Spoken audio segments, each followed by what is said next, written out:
Hi, everyone. Thanks for joining us. Today we celebrate our beloved Toni Sawyer, 1929 to 2023. On May 12th, I saw a photo of Toni Sawyer on a lobby table in the villa. It hit me hard. We did many poetry shows together. The first one that she read in was the Sonnets to Orpheus, Part 2, by Rainer Maria Rilke on August 31st, 2021. The last one was a reading from The Hurting Kind by Ada Limon on March 28, 2023. She was a magnificent reader of poetry. Toni loved doing the poetry show. We talked about it a number of times, how important it was to both of us. Her death has left a big hole in the poetry hour. I miss her dearly. Here are a few remembrances of Toni. Her voice, a musical instrument, the subtleties in her readings, a nobility and inner strength. To get through life, we shared poetry. Charles Parks, a resident in the villa, wrote, quote, "Acting with Toni was like working with a bass player in a tight jazz combo. She laid the groundwork upon which you could perform.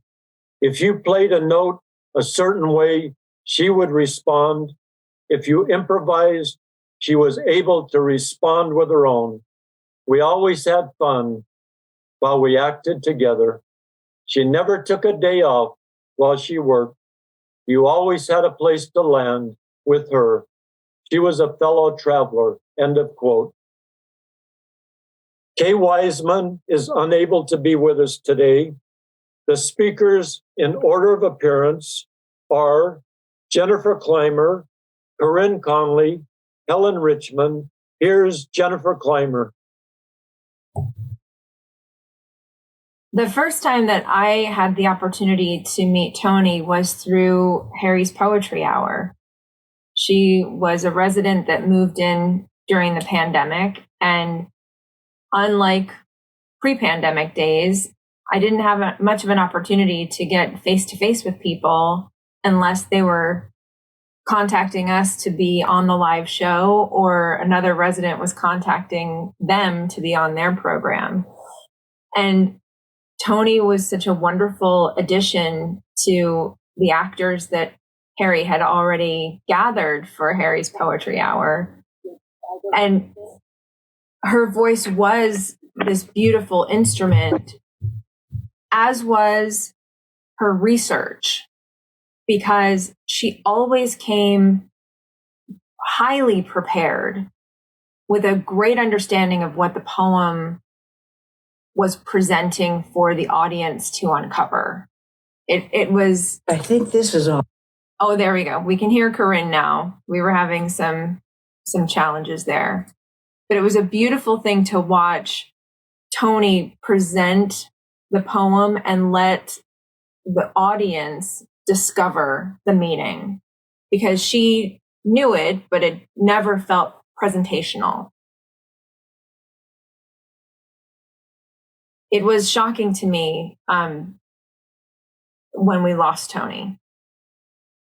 And having worked at MPTF for as long as I have, the losses never get easier.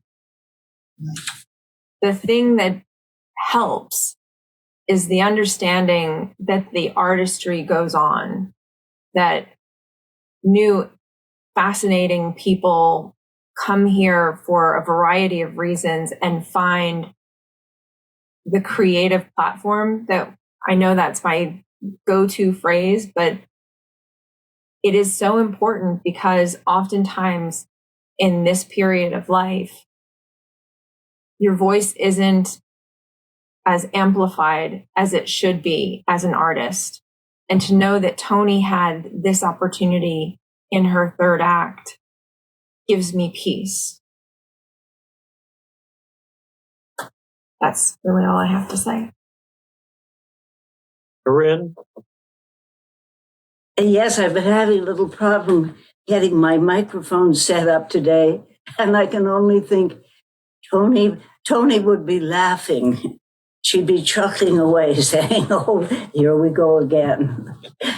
No, my farewell to Antoinette Sawyer is in the form of a letter. I've written Toni a note. Dear Toni, how did you slip into our lives so gracefully and then tiptoe away so quickly?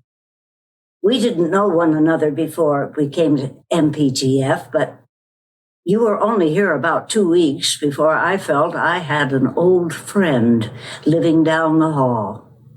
Well, we kept discovering we had so much in common. We were the same age. We were actors, and we both had 2 sons. Our first sons were both born on October 13th, 1953. And your son was named Curtis, the same name as my second son. We had many of the same sensibilities. We shared our stories of our activist days in the 60s. I was marching in LA, and you told stories of courageous involvement in San Francisco. Here at MPTF, you slipped into Harry's poetry reading and became a regular reader after your first session, along with Kay and Helen and I, who had been readers for some time. You shared our joy in getting involved in such a creative program, getting a chance to use our performance skills, learning so much about the poets we were familiar with, and puzzling over the new poets that Harry kept challenging us with. Just recently, you were in rehearsal, salivating as the evil Mrs. Danvers in our Lux Radio Theater production of Rebecca. You missed a rehearsal or 2. They said you were in hospital. But then I spoke to you the minute I heard you were back and living on the first floor. You were a bit low-key, it's true, but as interested as always, and I never dreamed that was our last conversation. None of us were prepared for your leaving us, dear friend, but I must say, your exit was as graceful as your entrance. I'd like to read this poem by Edna St. Vincent Millay in your memory. Dirge without music. I am not resigned to the shutting away of loving hearts in the hard ground. So it is, so it will be, for so it has been, time out of mind. Into the darkness they go, the wise and the lovely, crowned with lilies and laurel they go. But I am not resigned. Lovers and thinkers, into the earth with you. Be one with the dull, the indiscriminate dust. A fragment of what you felt, of what you knew, a formula, a phrase remains, but the best is lost. The answers quick and keen, the honest look, the laughter, the love. They are gone. They are gone to feed the roses. Elegant and curled is the blossom. Fragrant is the blossom. I know, but I do not approve. More precious was the light in your eyes than all the roses in the world. Down, down, down into the darkness of the grave. Gently they go, the beautiful, the tender, the kind.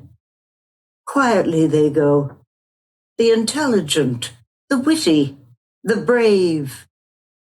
I know, but I do not approve, and I am not resigned. And now here's Helen Richman. The first time I heard Toni read, I thought, oh, wow, we have another real actress on our campus. Toni knew how to take a poem and make it her own. She personalized the poetry and brought it to life. Her acting reel has many different characters she played on various television shows, each one remarkably simple, real, and appealing, which was no surprise because that was Toni, who as a young girl climbed up apple trees, sat on a strong limb, and ate juicy apples. Toni grew up near the foothills of the Berkshire Mountains, the summer home of the Boston Symphony Orchestra and the Museum of Norman Rockwell and the dance festival Jacob's Pillow and other. She grew up in the vast culture in that area. It infused itself upon Toni, who became a wonderfully cultured woman. I am grateful to have experienced the warm friendship of dear Toni Sawyer. And now I have written a poem, and I would like to dedicate this poem to Toni Sawyer. The title is My Body Cried Out to Me. Rest me, rest me, rest my bones, unleash the flow inside. Crush the tightness hard as stones that I cannot abide. Let the blood flow through my veins. Take away the plugs. Loosen up the arm-filled pains. Enjoy the children's hugs. Watch the clouds float side by side. Join them as they whirl. Be the oyster opened wide and find inside the pearl. Let the oceans carry me deep inside their waves. Join the power of the sea as at the wind it braves. Oh, then will strength return anew and sun be my domain. My body ready for a few dark days when it will rain. Oh, heaven, let this symphony refresh me evermore. There will be no cacophony, for angels wrote the score. And now here's Harry. Here are film clips, thanks to Joel Schroeder for his superlative editing from some of Toni Sawyer's marvelous poetry readings. Our next poet is the glorious Toni Sawyer. Thank you. Love Sonnet 17 by Pablo Neruda. I don't love you as if you were a rose of salt, topaz, or arrow of carnations that propagate fire. I love you as one loves certain obscure things, secretly between the shadow and the soul. I love you as a plant that never blooms, but carries in itself the light of hidden flowers. Thanks to your love, a certain solid fragrance, risen from the earth, lives darkly in my body. I love you without knowing how or when or from where. I love you straightforwardly, without complexities or pride.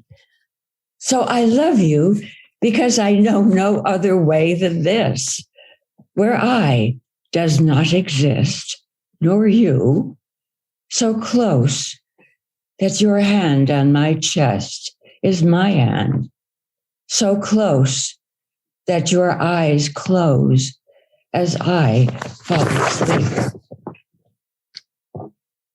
Having a Coke with You by Frank O'Hara. Having a Coke with you is even more fun than going to San Sebastian.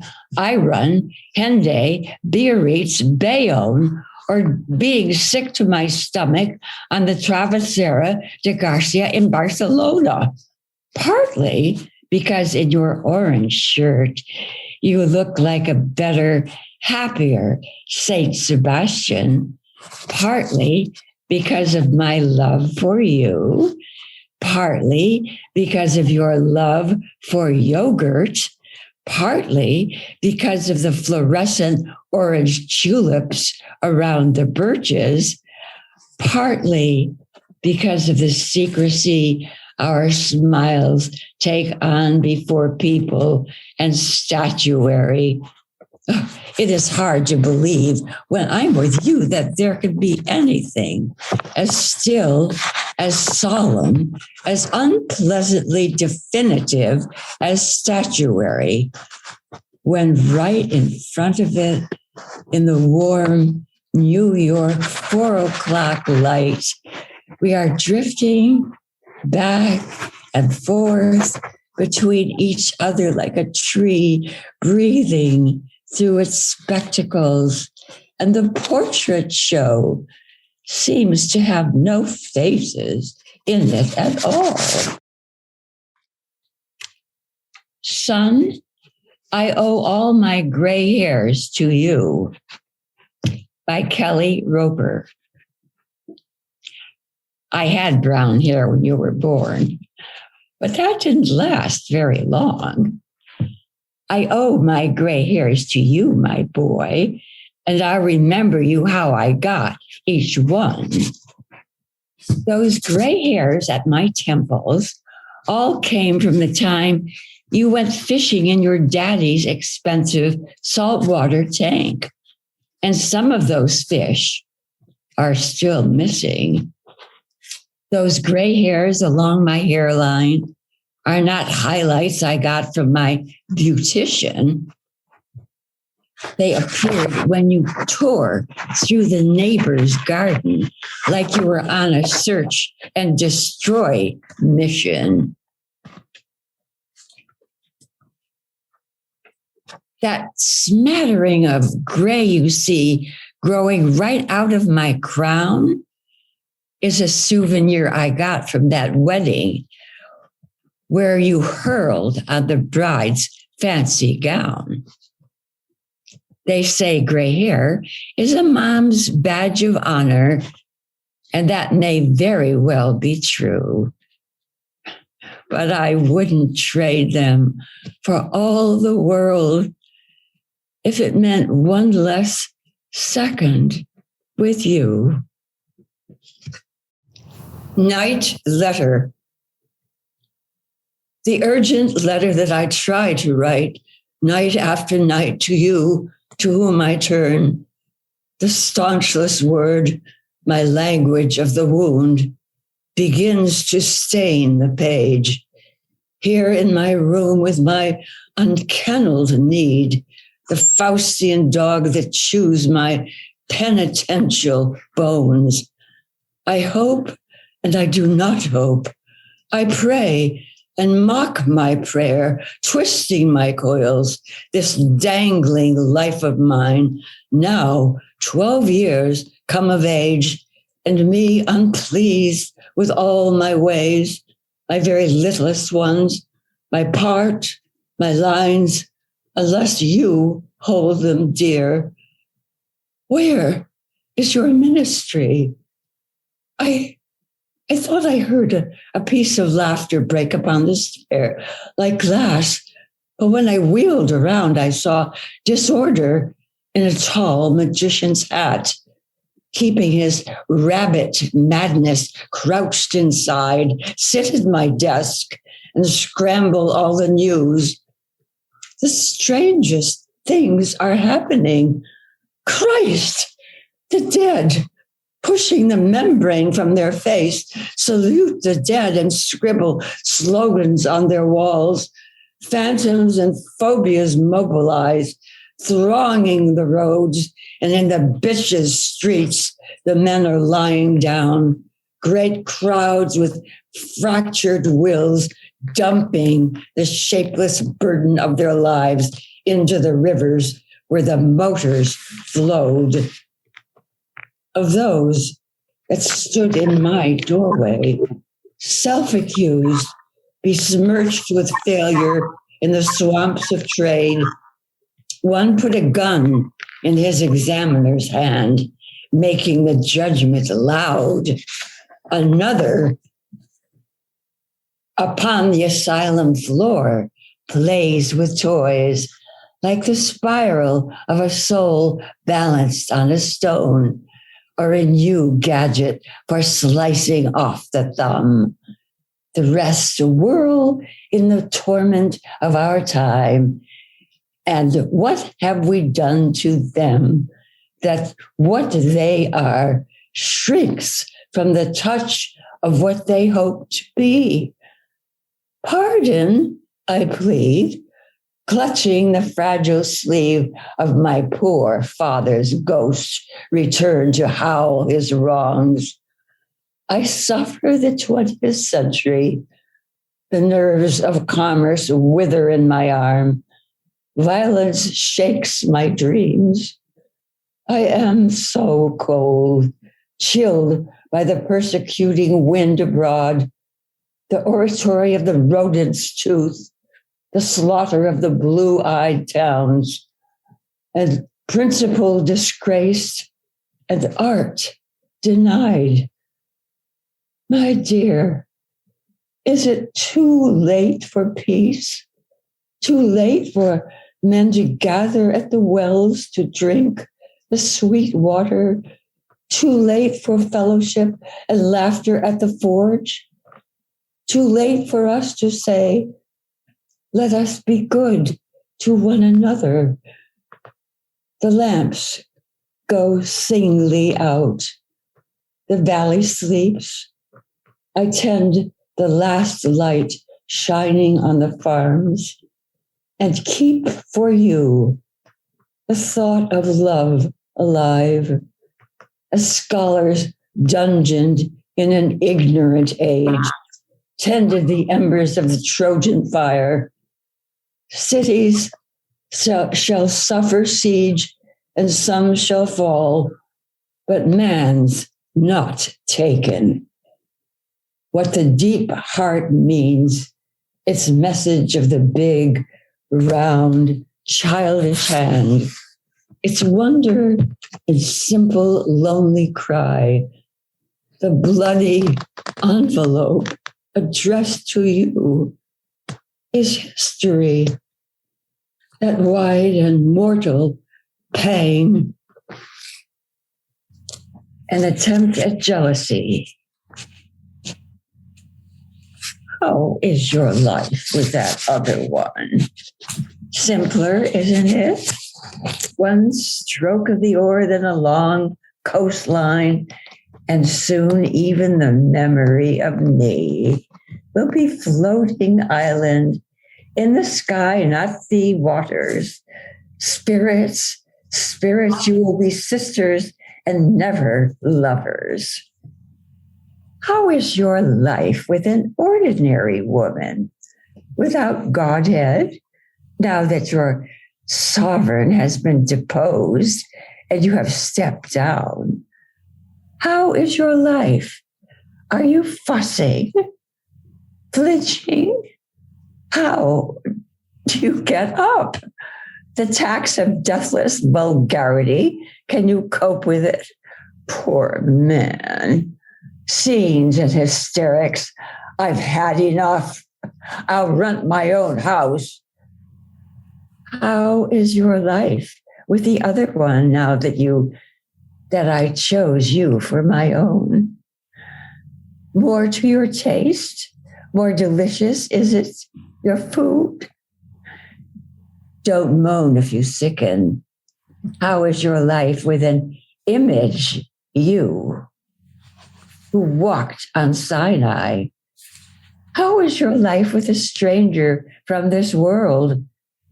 Can you be frank? Love her?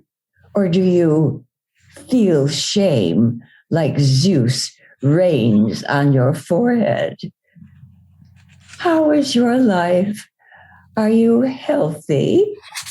How do you sing? How do you deal with the pain of an undying conscience? Poor man. How is your life with a piece of market stuff at a steep price?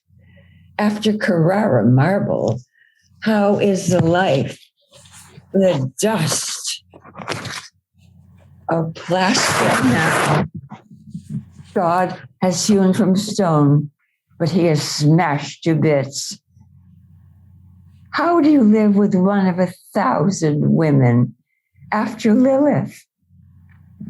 Sated with newness, are you? Now you are grown cold to magic. How is your life with an earthly woman without a sixth sense? Tell me, are you happy? Not. In a shallow pit, how is your life, my love? Is it as hard as mine with another man?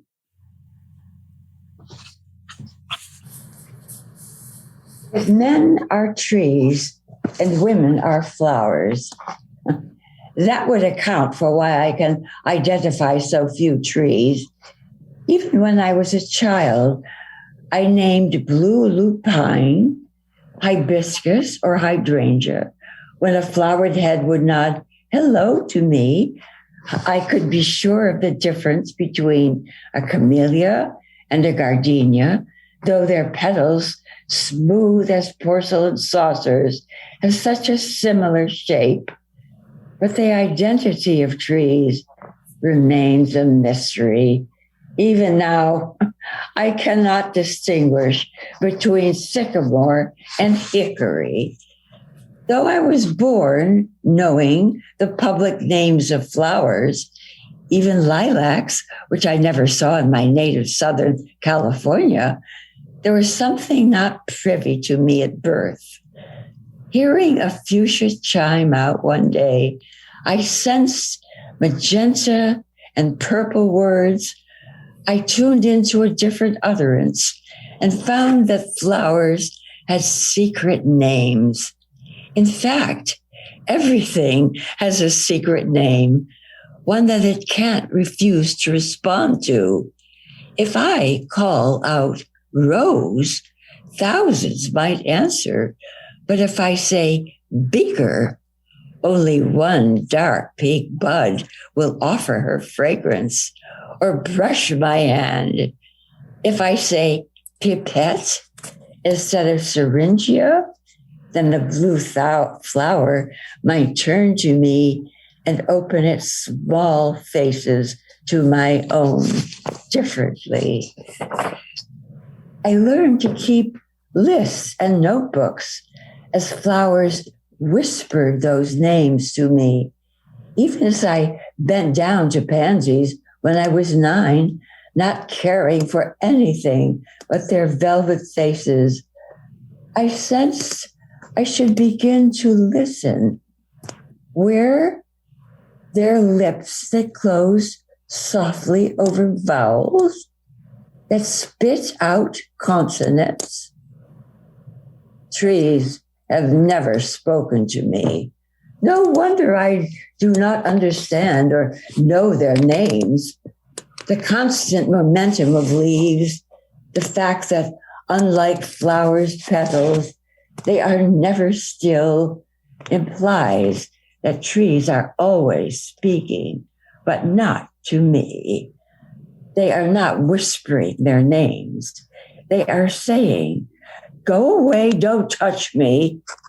They are whirling and making sounds, but unlike flowers, they are not saying their names. Their names are not what I was born with, not what I heard shushing into my ears as a baby. Men whose branching leaves are always dependably rushing, always shaking heads, always saying no, yet never moving out of their frames, are foreshadowing their future departure from me. And flowers are still, they remain. Oh, Syringia cadet, woody branch nymphette, beaker my own, I know you will never leave. This is what I say back to flowers after they have divulged their names. An Irish airman foresees his death. I know that I shall meet my fate somewhere among the clouds above. Those that I fight, I do not hate. Those that I guard, I do not love. My country is Kiltartan Cross. My countrymen Kiltartan's poor. No likely end could bring them loss or leave them happier than before. Nor law nor duty bade me fight, nor public men nor cheering crowds.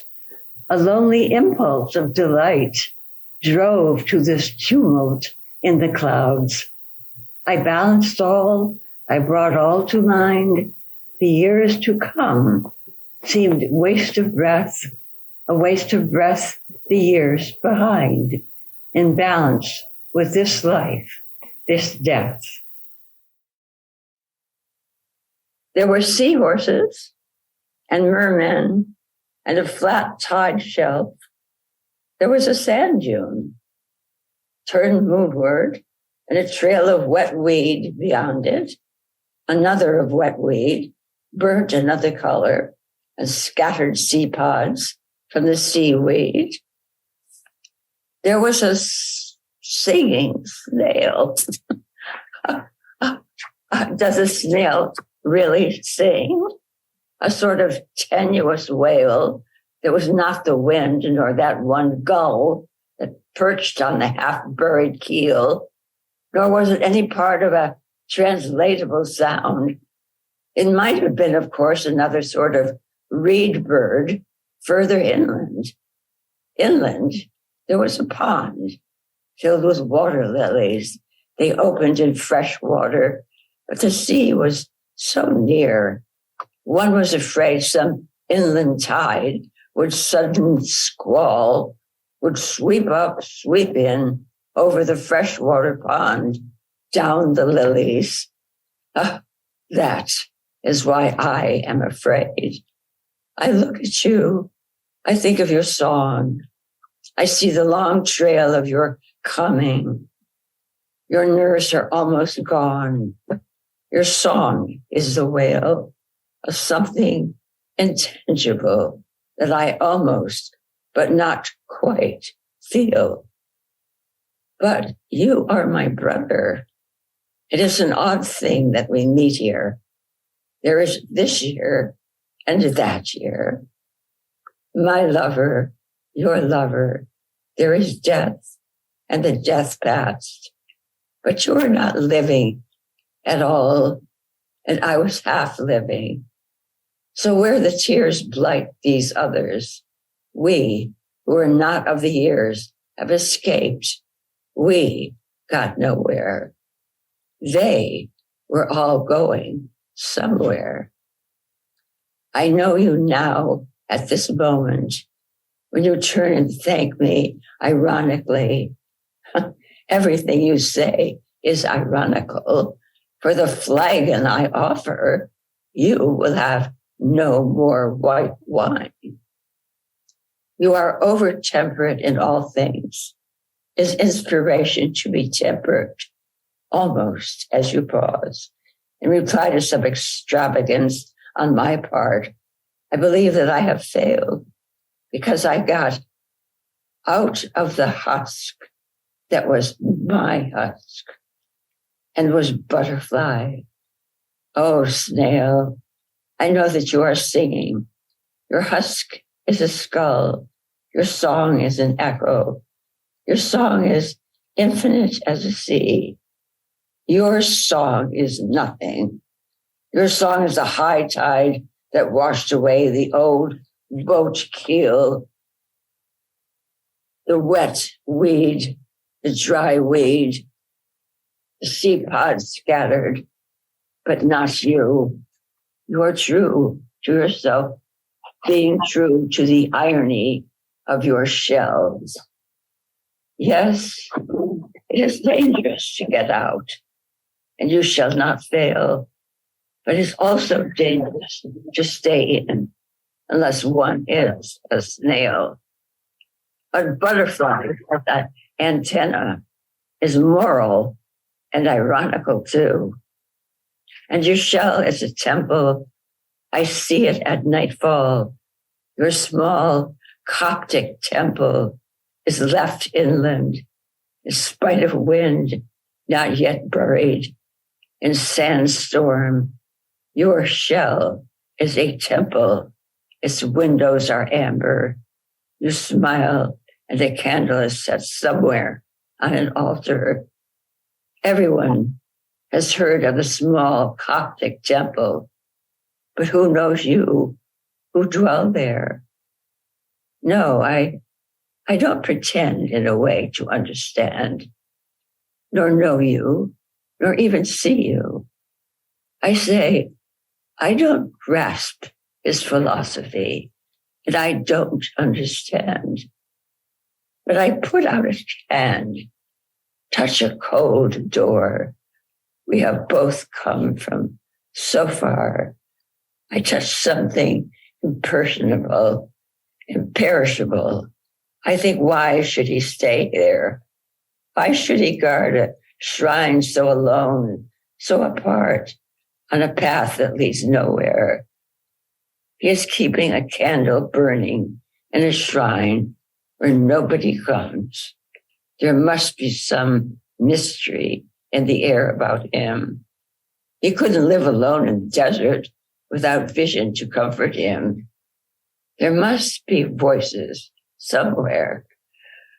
I am almost afraid to sit on this stone a little apart, hoping you won't know I am here.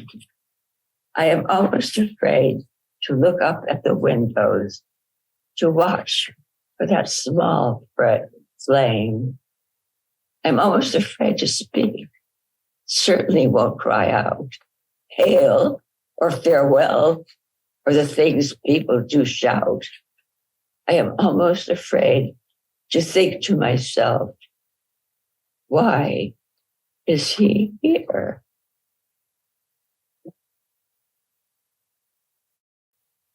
I find she has a fascinating mind.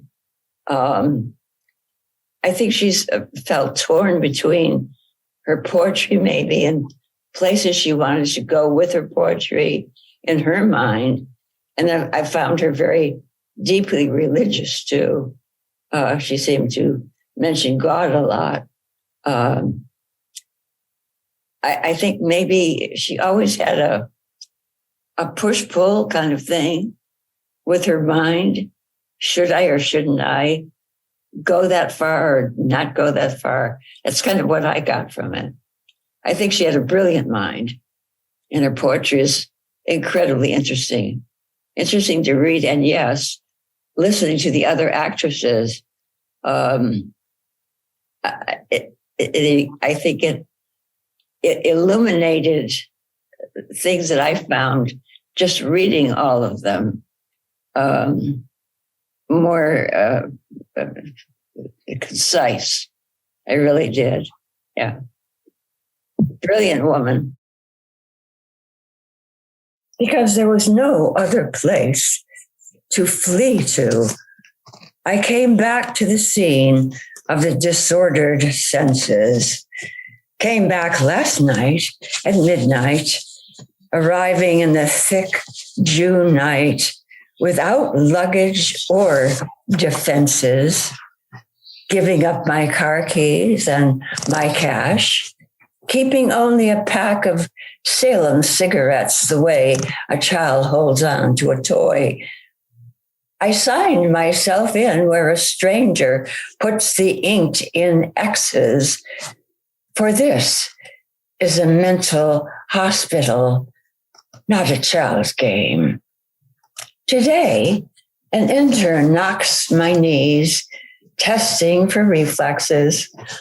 Once I would have winked and begged for dope. Today, I am terribly patient. Today, crows play blackjack on the stethoscope.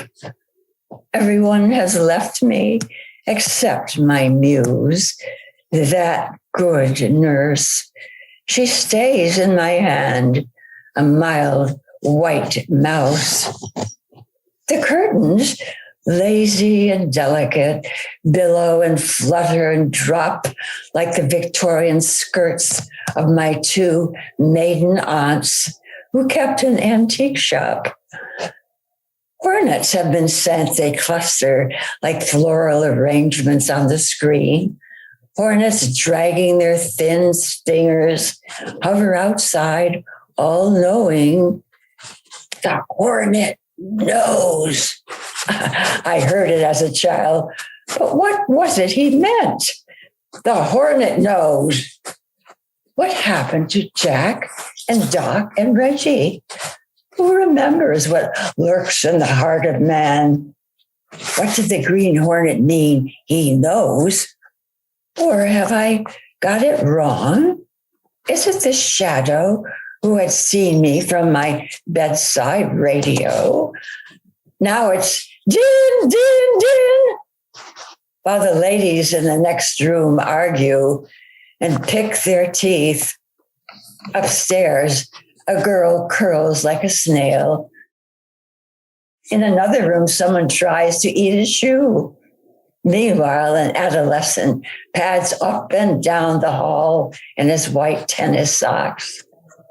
A new doctor makes rounds advertising tranquilizers, insulin, or shock to the uninitiated.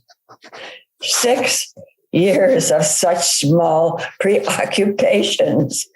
6 years of shuttling in and out of this place. Oh, my hunger, my hunger. I could have gone around the world twice or had new children, all boys. Or was it a long trip with little days in it and no new places? In here, it's the same old crowd, the same ruined scene. The alcoholic arrives with his golf clubs. The suicide arrives with extra pills sewn into the lining of her dress. The permanent guests have done nothing new. Their faces are still small, like babies with jaundice. Meanwhile, they carried out my mother, wrapped like somebody's doll in sheets, bandaged her jaws, stuffed up her holes. My father, too. He went out on the rotten blood he used up on other women in the Middle West. He went out, a cured alcoholic on crooked feet and useless hands. He went out calling for his father, who died all by himself long ago. That fat banker who got locked up, his jeans suspended like dollars, wrapped up in his secret, tied up securely in a straitjacket. But you, my doctor, my enthusiast, were better than Christ. You promised me another world to tell me who I was. I spent most of my time a stranger, damned and entranced. That little hut, that naked blue-veined place, my eyes shut on the confusing office, eyes circling into my childhood, eyes newly cut, years of hints strung out, a serialized case history, 33 years of the same dull incest that sustained us both. You, my bachelor analyst, who sat on Marlborough Street, sharing your office with your mother and giving up cigarettes each new year, were the new God, the manager of the Gideon Bible. I was your third grader with a blue star on my forehead. In trance, I could be any age. Voice, gesture, all turned backward like a drugstore clock. Awake, I memorized dreams. Dreams came into the ring like third string fighters. Each one had a bad bet who might win because there was no other. I stared at them, concentrating on the abyss, the way one looks down into a rock quarry, unaccountable miles down, my hands swinging down like hooks to pull dreams out of their cage. Oh, my hunger, my hunger. Once, outside your office, I collapsed in the old-fashioned swoon between the illegally parked cars.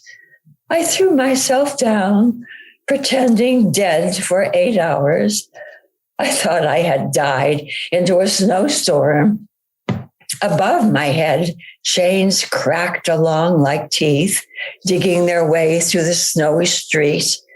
I lay there like an overcoat that someone had thrown away. You carried me back in, awkwardly, tenderly, with the help of the red-haired secretary who was built like a lifeguard. Her shoes, I remember, were lost in the snowbank. My shoes were lost in the snowbank, as if I planned never to walk again. That was the winter that my mother died. Half mad on morphine, blown up at last like a pregnant pig. It was her dreamy, evil eye. In fact, I carried a knife in my pocketbook, my husband's good LL Bean hunting knife. I wasn't sure if I should slash a tire or scrape the guts out of some dream. You taught me to believe in dreams. Thus, I was the dredger. I held them up like an old woman with arthritic fingers, carefully straining the water out.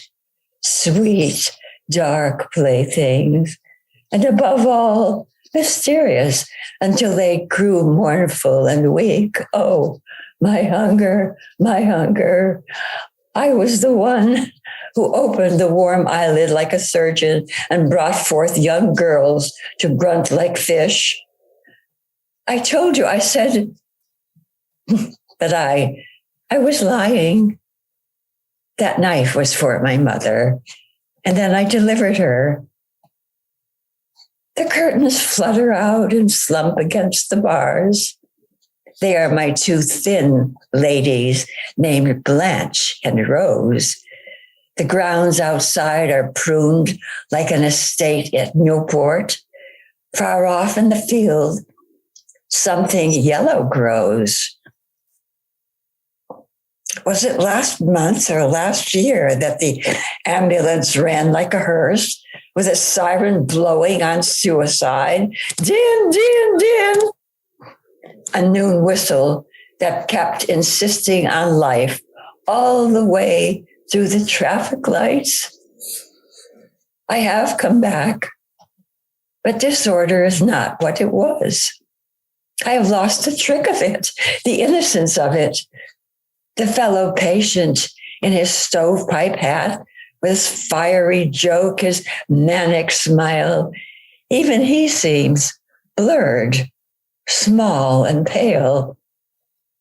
I have come back, recommitted, fastened to the wall like a bathroom plunger, held like a prisoner who is so poor he fell in love with jail.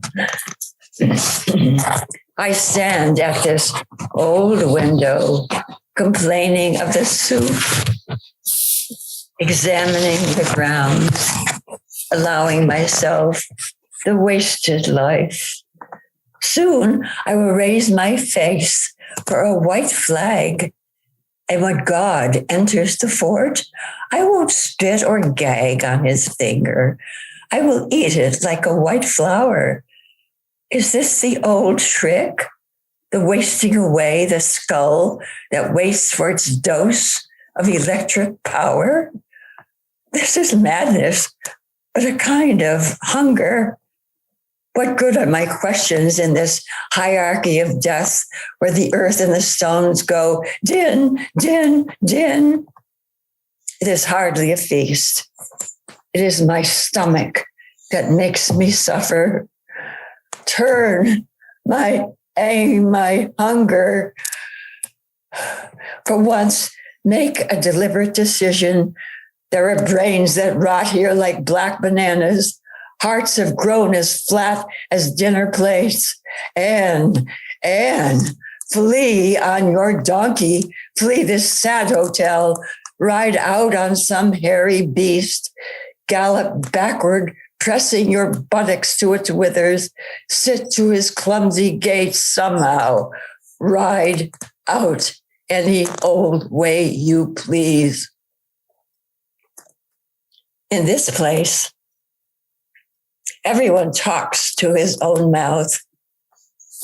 That's what it means to be crazy. Those I love best died of it. The fool's disease. No, not really red, but the color of a rose when it bleeds. It's a lost flamingo, some call somewhere scaparelli pink, but not meaning pink, but blood and those candy store cinnamon hearts. It moves like capes in the unflawed villages of Spain, meaning a fire layer, and underneath, like a petal, a sheath of pink, clean as a stone. So I mean a nightgown of two colors and of two layers that float from the shoulders across every zone. For years, the moth has longed for them, but these colors are bounded by silence and animals, half hidden but browsing.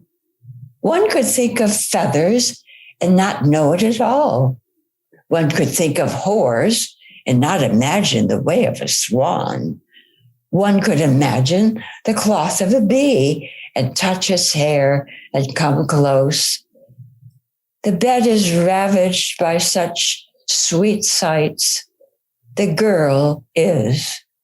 The girl drifts up out of her nightgown and its color.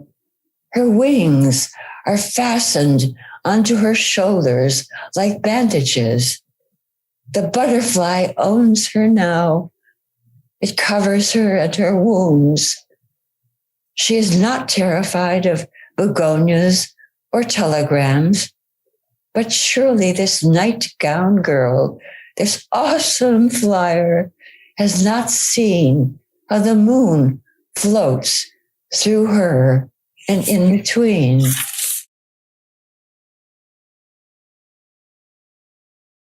Toni was so great.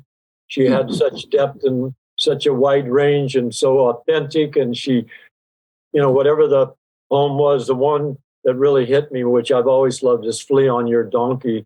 She just got in that. And she's an astonishing actress, reader, and she came back with us. She's with us. She's a singer. And I liked what you all said early, very loving, elegiac, tender, and kind about Toni. So it was just such a moving show of hers. And thank God for film, to keep her on film, a certain immortality that we all know about film. So we have a couple more minutes. Corinne, and then Jennifer, what would you like to say about Toni or your poetry or what she read? I'm going to hop in here quickly, and hopefully Helen will be able to join us again. The thing that brought a lot of joy to my heart is even toward the end, there were still moments where you could hear the paper shuffling against the microphone. And that was a constant a thing for me of like, Toni, make sure that you're moving the paper. We want to hear your performance. So to revisit that and to hear that, it made me laugh. Well, she read with such feeling that I felt it was so personal, her reading, that I felt that all the poems, I thought that's so interesting. It was as though she wrote them. She just seemed to get the essence. And they must have been poems that she chose herself, Harry. I don't know, because she just seemed to get into them so. And it was as though she wrote them herself. It was so great just to sit and hear her today. Thank you. And Helen, to write that splendid poem as a tribute. Yeah, tell us about that. It was so great. Thank you. Toni can make you believe that flowers can really talk. My tears are holding back. She was so exceptional. We will miss her very, very much. And this was wonderful to put all of this together so we could hear of Toni read again. That was very important. And thank you, everybody, for doing that. Well, thank you all. And if anybody else has anything to say or otherwise, we'll turn it over to Jennifer. It really has been a moving tribute to her. She, it's a celebration of her talent and her, as what Corinne said, as if she wrote them herself. I love the one too, where she's talking about, the gray hairs she got from her son, but she wouldn't trade one of those gray hairs for a second with him. So she was a loving, fabulous person. So thank you, Corinne, and thank you, Helen, and thank you, Jennifer, very much. And Harry, thank you for putting this together and for working with Joel to get the video clips that you wanted of Toni's performances. Yeah, really lovely. Before we go, tell us what's on tap for next week. And then the week after that is 4th of July. We're not on the air for 4th of July. We will be returning on July 11th. Next Tuesday, we have two splendid poets, Jerry Garcia and Fernando Salinas will be with us. Wonderful. Be sure to tune in for that, everybody.